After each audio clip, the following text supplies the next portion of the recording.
about happiness and well-being. Now, many of us, I would say, don't think of happiness in terms of having a healthy mind, right? If I were to ask you, you have like a genie who comes to you and asks you, what do you want to be happy? Few of us would say a healthy mind. Oftentimes, what we associate happiness with is a bit different. Oftentimes, we think of happiness, or we conceive of happiness in this way, right? If only I could have everything I want and get rid of everything I don't want, then I would be happy. So many of us automatically think of happiness in this desire fulfillment way. If we fulfill our desires, then we will be happy. But what we are learning from research, especially from the science of positive psychology, which studies how we can live optimal lives, what we are learning is that this way of thinking of happiness is not very conducive to experiencing well-being, at least not in an enduring way. So, in what way should we think about happiness then?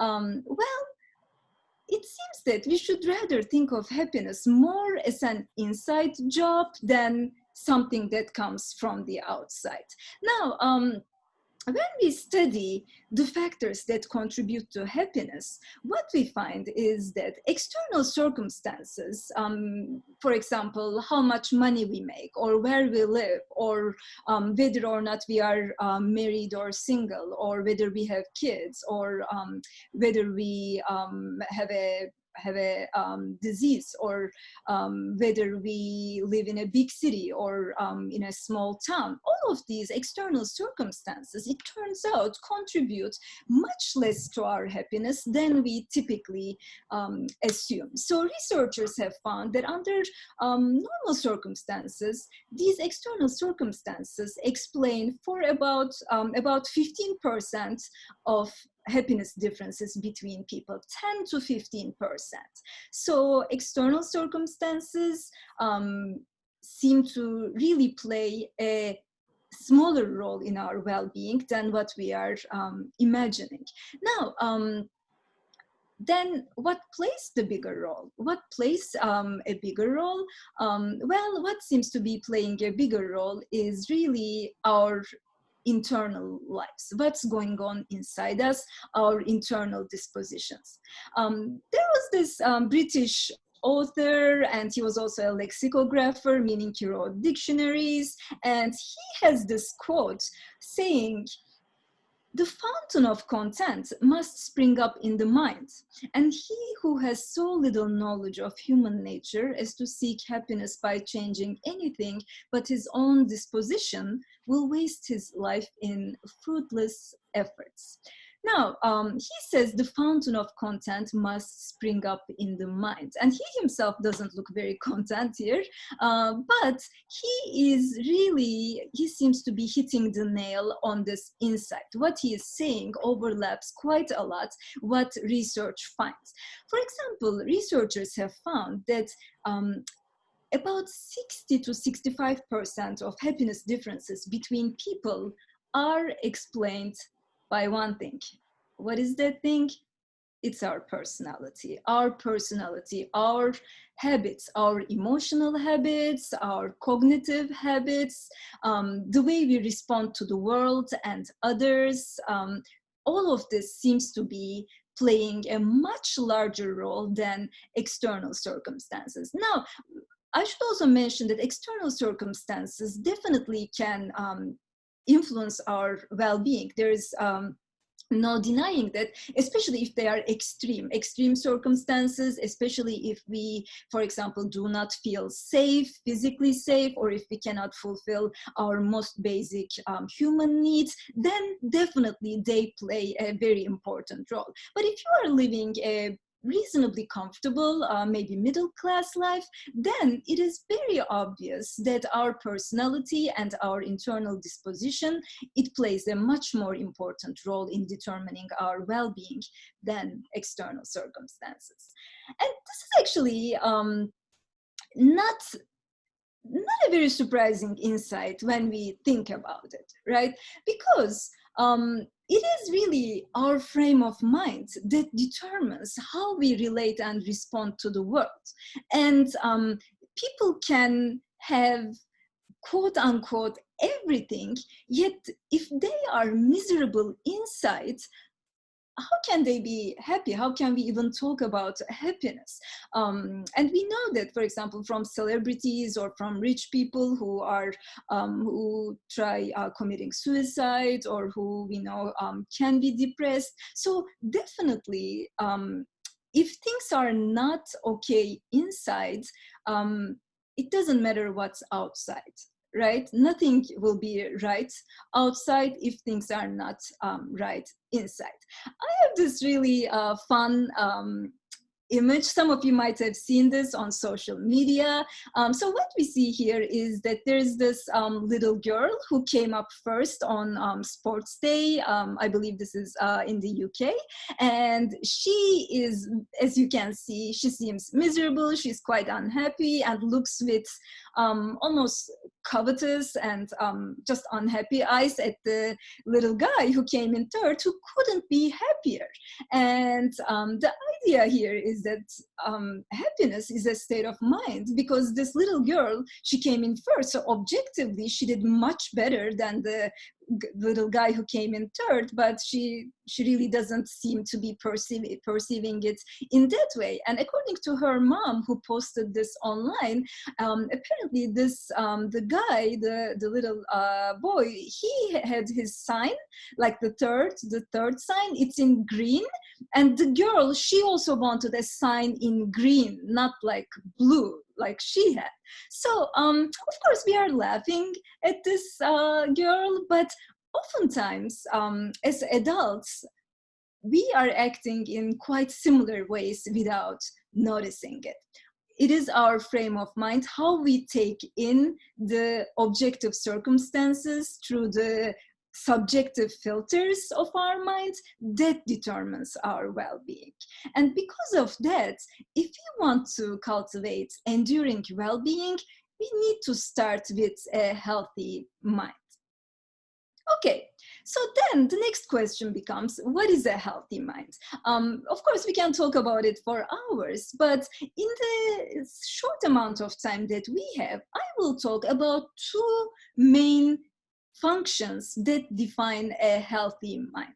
And those are attention and interpretation. So a healthy mind is a function of, first, what we attend to, and then second, how we interpret the things that we attend to.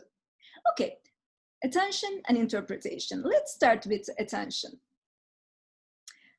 Now, again, not many of us think about attention probably when we think about happiness or even a healthy mind, but attention is incredibly crucial to well-being. The reason is that attention is like a spotlight, and whatever it illuminates, it streams into our mind and it becomes our reality. What this means is that a lot of things can be happening. A lot of things can be happening in your life, in the outside world, but if you don't pay attention to them, they do not have the capacity to influence your well-being. This is really important to always remember. Wherever we put our attention to, it becomes our reality. And because of that, wherever we focus the spotlight of our attention, it has a direct effect on our happiness. We know that there are happiness differences between people who have different qualities of attention. So individual differences in attention predict individual differences in happiness. What do I mean by that? What kind of attention differences are we talking about here? Well, imagine you see a screen like this, and you are being tracked with an eye tracker. The movements of your eyes are being tracked with an eye tracker. And what research finds is that people who are more prone to anxiety or depression, they are much faster in seeing this face with fearful facial expression. So in a sea of faces with neutral expressions, people who are more prone to negative emotions, they are much faster to detect the fearful negative stimulus. In a similar way, what research finds is that if people who are prone to depression, when they see an image like the one on the right here, they have a longer time, they take a longer time to see this image with a neutral expression in a face of fearful expression. So in other words, they have a hard time disengaging from the negative emotional stimuli and directing their attention to the more neutral information. Now, this is really important. And there are many other studies that support the idea that if we are prone to negative emotions and also to higher levels of unhappiness, we are also at the same time prone to orienting our attention to negative stimuli. Okay, so right now, some of you might be like, yes, that's exactly me. Like, am I bound to live an unhappy existence, or is this something that can be improved? Well, definitely, and definitely we know that attention is something that can be trained. So even if people have a tendency to like their attention has a tendency to orient itself towards the negative, this can be trained. In what ways can it be trained? It can be trained through some attention training programs. There are some psychologists who do that. And definitely meditation is also something that can help training attention.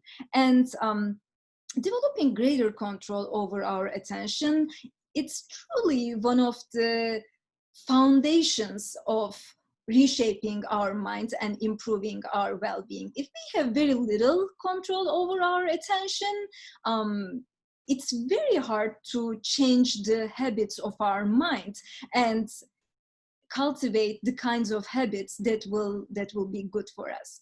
So yes, attention can be trained, and apart from trying to train our attention in formal ways, for example, through the help of a psychologist, or maybe through meditation, we can also do little things in our daily lives that can help us to train our attention. And this training would have the goal of orienting our attention more to the positive stuff and a little bit less to the negative stuff.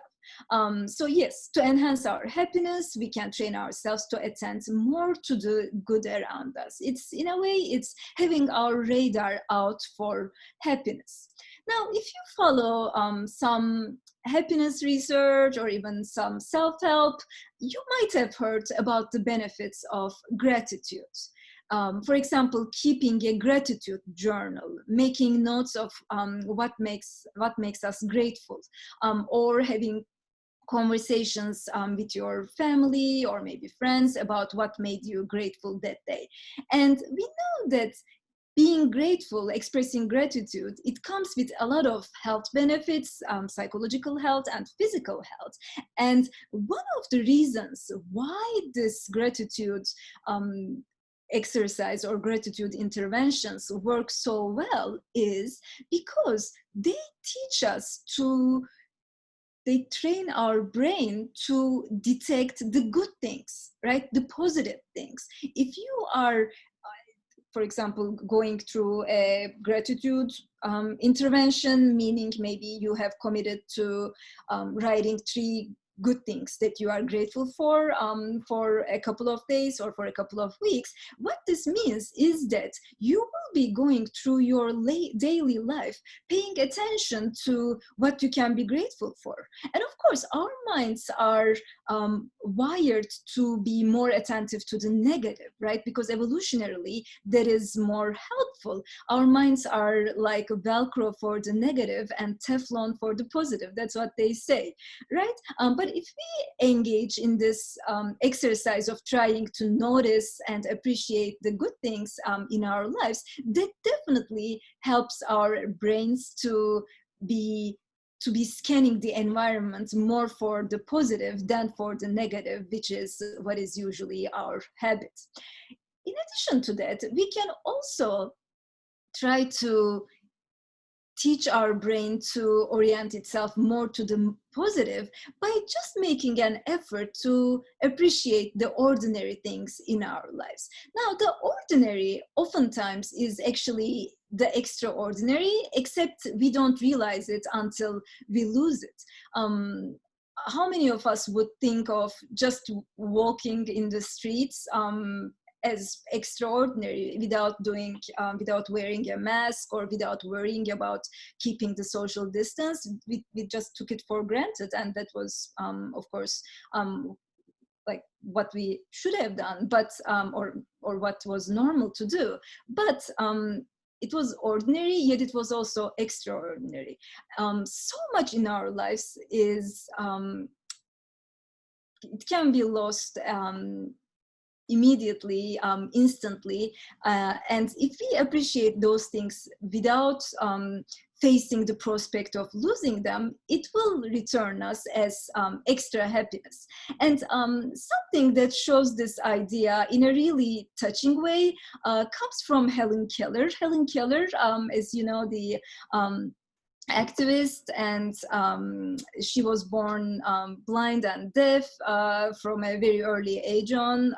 Excuse me, she wasn't born that way, but she became that way at a very, very early age. And in 1933, she had this essay published in the journal Atlantic Monthly titled 3 Days to See.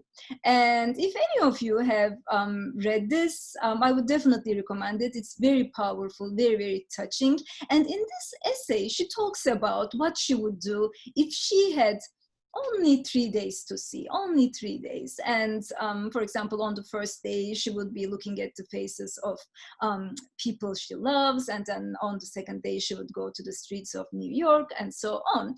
And at the beginning of this essay, there's a very striking part where she talks about how her seeing friends seem not to be noticing much, and they are not appreciating the fact that they can see as much as she would expect them to. So she is talking to a friend of hers who has just come back from a walk in the woods, a long walk in the woods. And Helen, she asks her, "What have you seen? What have you observed?" And her friend responds, "Nothing special." And this is what she writes: "How was it possible, I asked myself, to walk for an hour through the woods and see nothing worthy of note?" And then she says, "I who cannot see find hundreds of things to interest me through mere touch. I feel the delicate symmetry of a leaf. I pass my hands lovingly about the smooth skin of a silver bird." She goes on like that. And then she says, "If I were the president of a university, I should establish a compulsory course in how to use your eyes. The professor would try to show his pupils how they could add joy to their lives by really seeing what passes unnoticed before them." It's really a powerful reminder of how we should live as if we can, for example, lose our sight tomorrow, or lose our hearing tomorrow, and that would really make us both appreciate what we have more, and also attune us to what is going right in our lives. Okay. So I've talked about the importance of attention and about the little things that we can do to train our attention to orient itself more toward the positive. But what about attention to the negative? Should we only pay attention to the positive? Should we bury our heads in the sand? Or should we be just like this? What is these days being called toxic positivity, just trying to be happy and reflect a happy image 24/7, even though that's not an authentic human experience. Now, definitely, we do not recommend that you do not pay attention to the negative. For the simplest reason for it would be that it wouldn't allow you to survive even if you ignored the negative information, or if you ignored the problems or dangers in your life. But at the same time, it is important to have a healthy way of attending to the negative.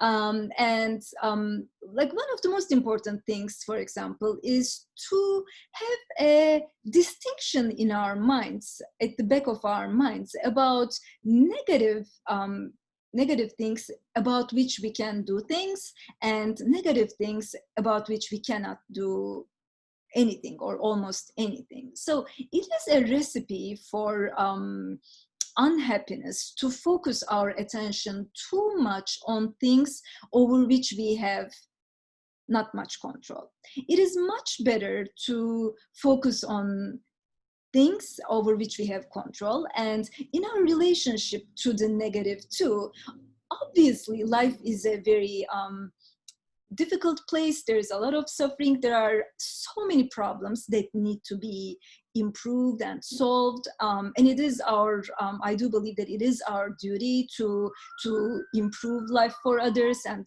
help to make the world a better place.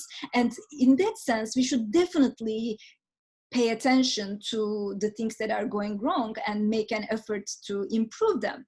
But it is also important to realize that oftentimes there is a trade-off almost between how much time we spend just paying attention to the negative versus how much time we devote to just doing something to contribute to the world or fix the problems that we care about. So my personal conviction is that it is much better and much healthier to focus on the little corner of the world that I can improve and contribute in that way, rather than focusing too much attention on everything that is going on that is wrong in the world. Okay, so this is actually a really long discussion, attention to the negative. We could talk for hours even about, for example, paying attention to the news, but just for the sake of time, I am gonna move on. And we have talked about attention, and I will finish this part by saying that it's really important to develop an awareness as to where our attention goes or what we expose our attention to, because whatever we expose ourselves, it is also like the food that we put into our mouths. I said that it becomes our reality, but it also becomes the seeds, the things that we take in our minds. It becomes the seeds of our thoughts, of our behaviors. So really, what do we want to take root in our minds? And so it would be good to do almost like an attention audit, like where do you put your attention to, and think about everything, the people that you interact with, like the media, social media, the news sources, all of these. It's important to just have some understanding of how they influence you and the health of your mind, and just see if the balance is right there, the costs versus the benefits of exposing yourself to that source of information, for example. Okay, so let's switch to the topic of interpretation, because we had said that a healthy mind is a function of attention, but it is also a matter of interpretation. Now, something happens and we think that we can only interpret it in a single way, right? For example, we think it's bad, or maybe we think it's good. But the fact is that a lot of things in life, they can be interpreted in different ways. There is no single way to interpret almost anything. In that way, the things that happen or life in general is almost like an optical illusion. There are different ways of looking at it, and different people see different things, even if they are looking at the same thing. So this optical illusion, a famous one, it's an old German optical illusion called My Wife and My Mother-in-Law. It's a bit offensive, for those of you who maybe are not familiar with it, you can either see a young, pretty, well-dressed woman, or an old, perhaps not very attractive, older woman. And another optical illusion I really like is this one. So what do you see when you look at this? Do you see good? Do you see maybe evil? So you can see both, again, right? Depending on how you look. And this is a very important lesson that we need to understand. And it is that happy people, they perceive and interpret the same events in more positive ways than do unhappy people.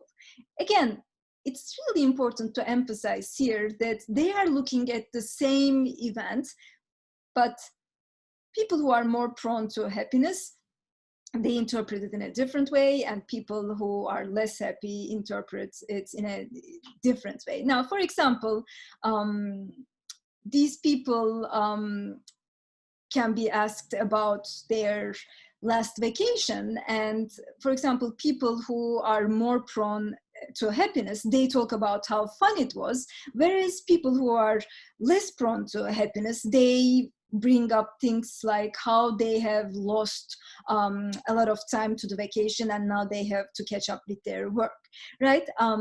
One study, a really interesting study, has found that when you compare the life events that happen to people, happy people and unhappy people, at least in undergrad populations where this study was conducted, it isn't the case that unhappy people experience more negative life events than happy people.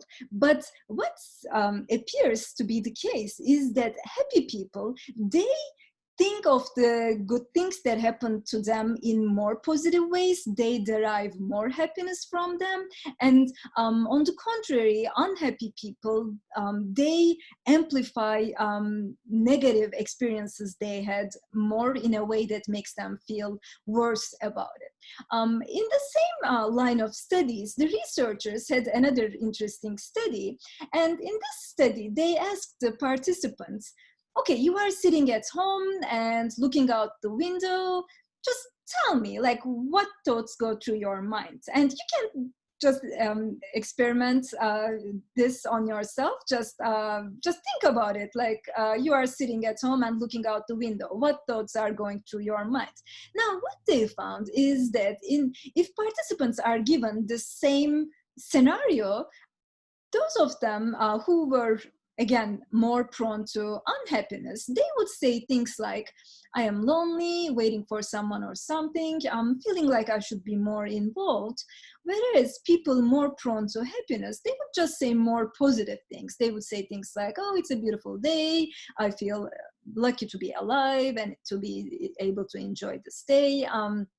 Again, same situation, different reactions. One of my favorite scales in all psychology is this one called Neutral Object Satisfaction Questionnaire.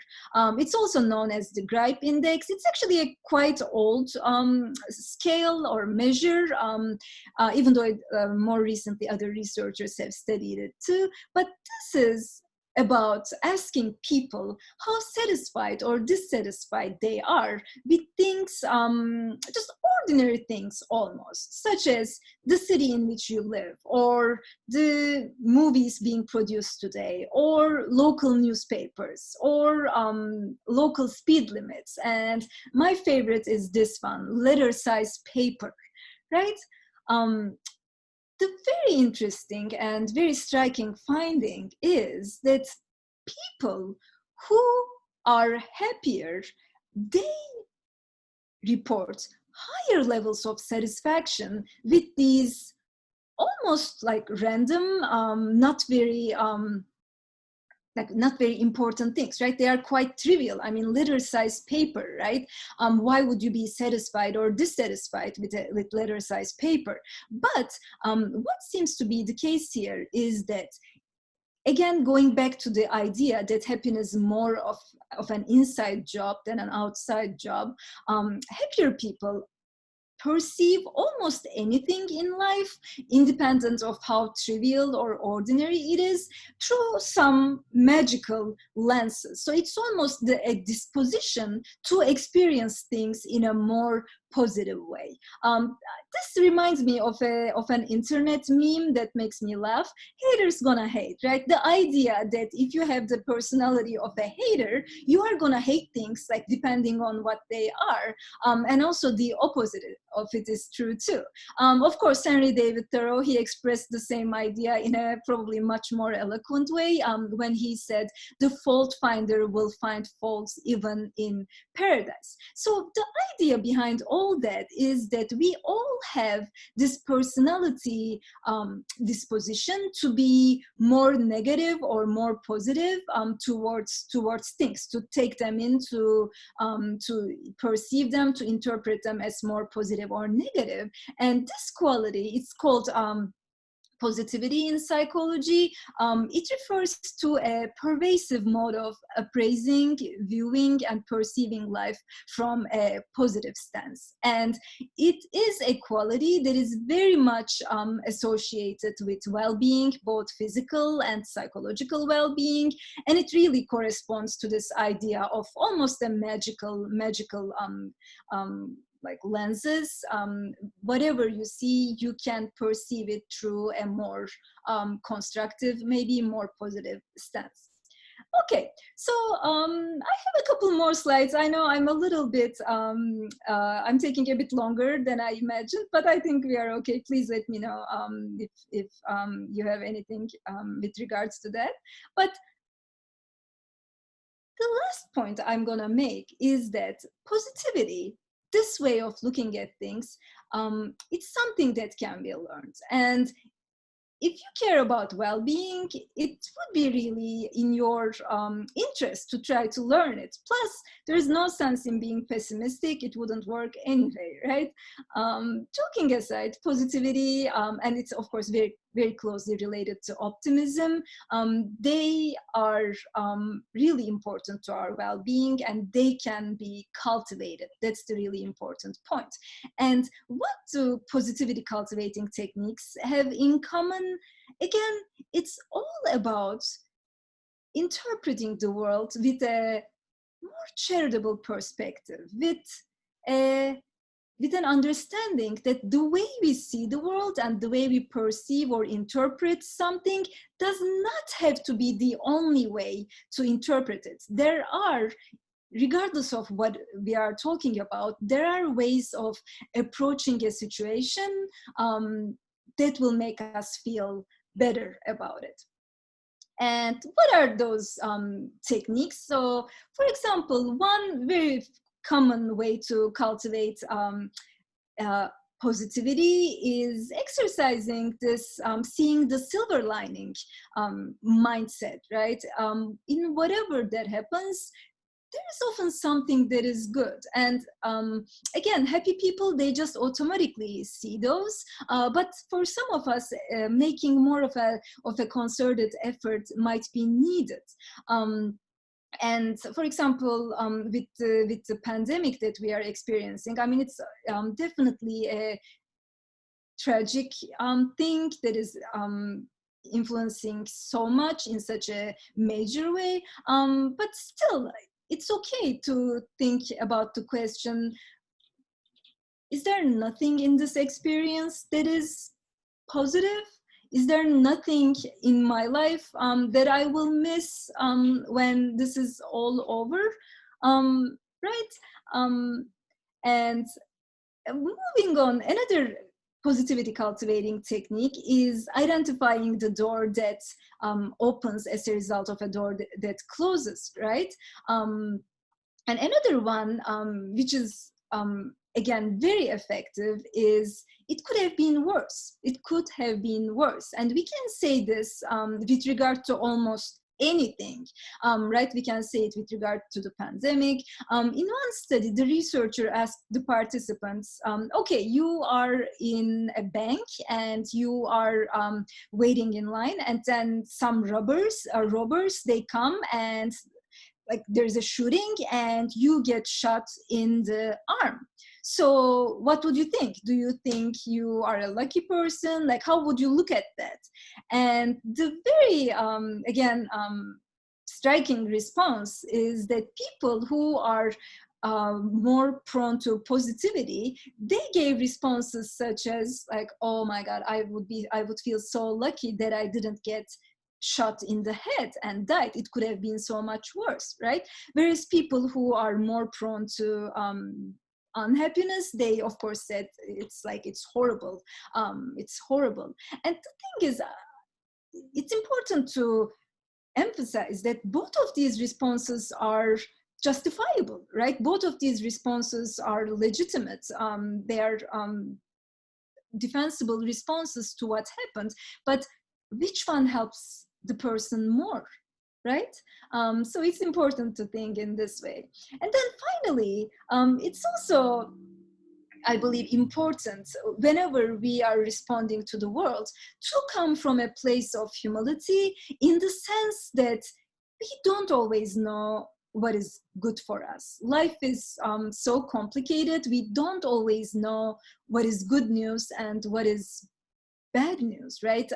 Something good can definitely come out of something that at the first look, at the first sight, appears to be bad. And a famous saying is that more tears have been shed over answered prayers than unanswered prayers. So if we come from this place of humility, saying that, I just don't know, it appears to be bad, but there might also be some good in it, and what could it be? That's a much better approach.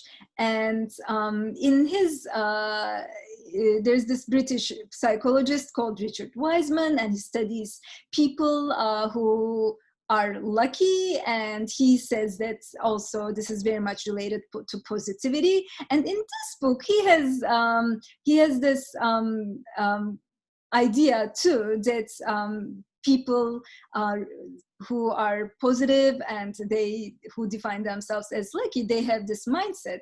He says, I remember talking to one lucky person that had fallen down some stairs and broken his leg. I said, I bet you don't consider yourself quite so lucky now.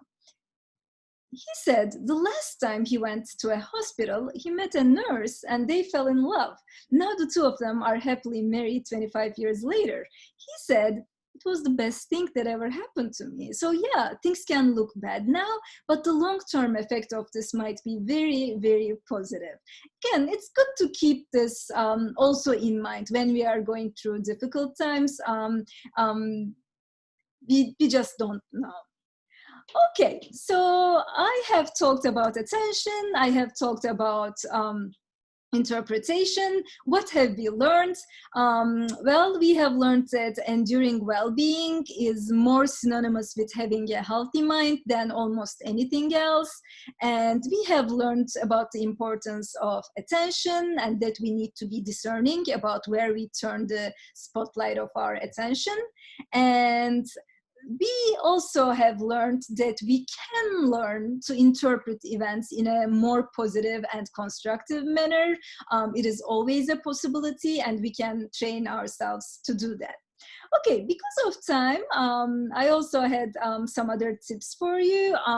But what I will do is I will finish with one almost an announcement that might be helpful. If you want to get started with some of these cultivating healthy minds exercises, you could use a freely available app that is produced by our center and our center's affiliate, nonprofit affiliate, Healthy Minds Innovations. If you just go to this website that you see here, it has a lot of wonderful teachings and also practices that you can benefit from if you are interested in training healthy qualities of your mind. Okay, I'm gonna stop here, and if we have some questions, I'll be happy to answer them. Thank you so much for your patience and for listening. It's wonderful to see all your faces.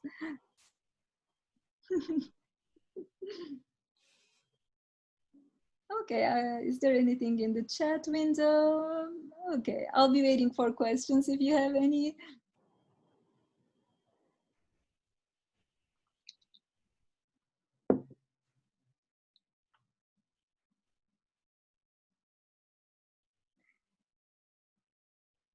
Yeah. We'll wait just another minute. If anybody does have questions, just pop open that chat box, and Pelin is happy to answer any questions you've got.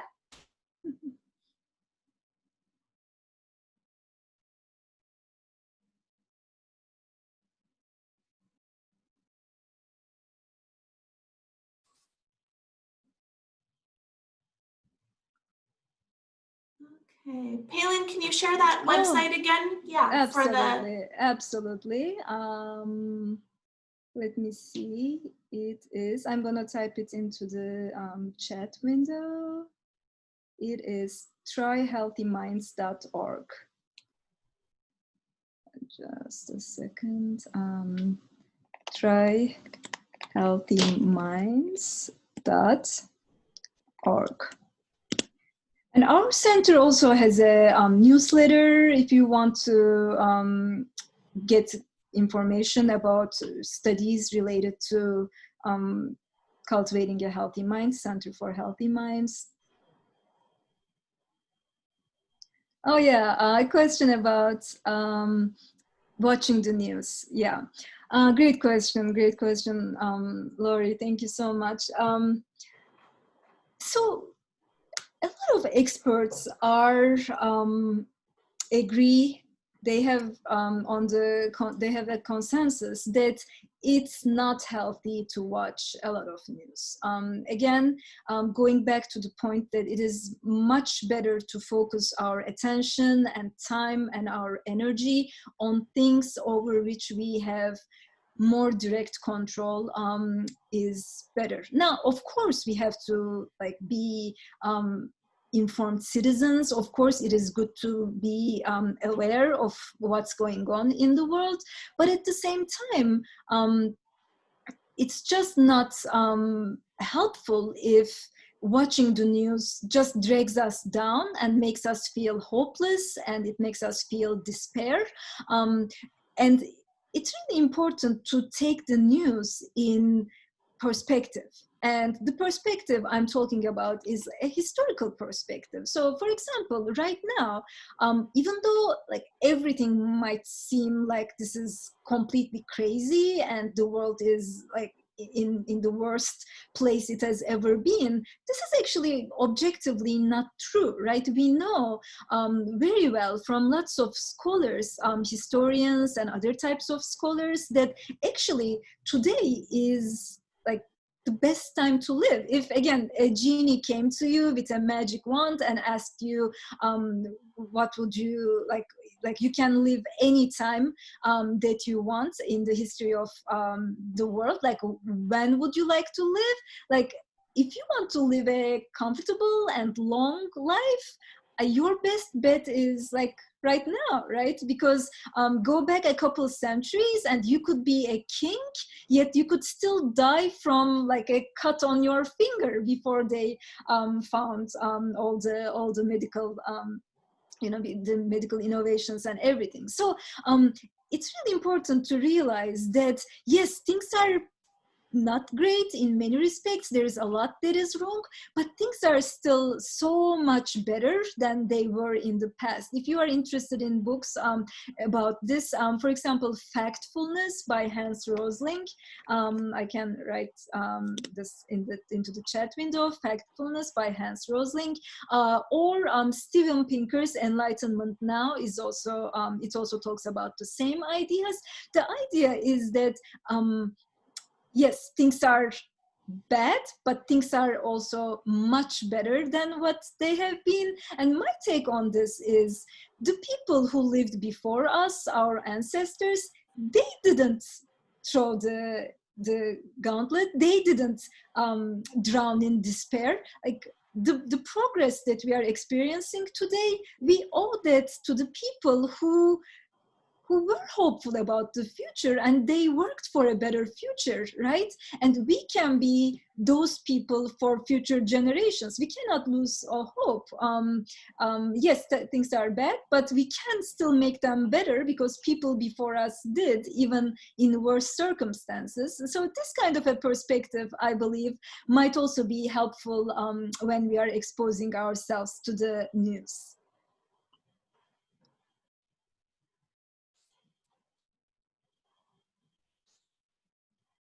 Okay. Looks like we've got one more. I'm just gonna. Oh, okay. Yep, I'm seeing it. Many of the healthy minds habits are also reflected in. Yeah, great question. You know, definitely there are studies that show that there is a correlation between having genuinely held intrinsic religious beliefs and well-being. So, and again, it's important here to emphasize that these beliefs have to be genuinely held, right? And there are studies that show this relationship between well-being and religion. And religions also emphasize virtues, which are practically healthy qualities of the mind and heart, right? So in that sense too, people who are faithful, who engage, who actively participate in faith traditions, they do have additional support in cultivating these healthy qualities of the heart and the mind. So in those regards, yes, faith can be helpful. It can be, it can definitely be beneficial for establishing well-being.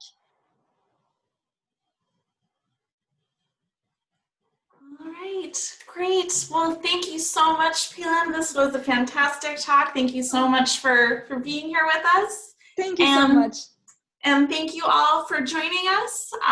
Please take a look at our online events calendar for programs we have coming up. And thank you again, everyone. Have a great evening. Bye.